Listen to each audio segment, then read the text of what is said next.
All right, in this video, we're going to cover how to create static class variables and methods in Python. And we're going to start with static variables. So any variable declared out in the open in a class is a static variable and can be referred to by the class name animal, in this case average underscore speed. And we're going to set it to 5 and just say the average speed of all animals is 5.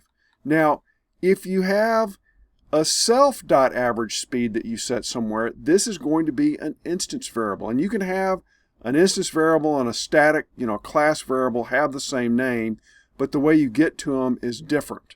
So we're going to create a leopard here, an animal with a top speed of 36, and we're going to print out the static variable, which is animal.average speed, versus the leopard.average speed, and those refer to two separate variables, and they have two different values.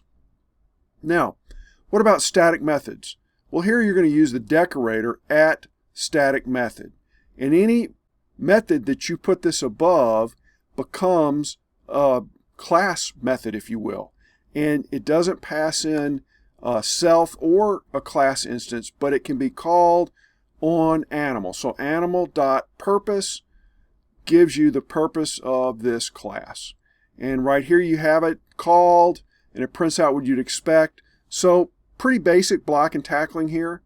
Very simple to create both a class variable and a class method in Python.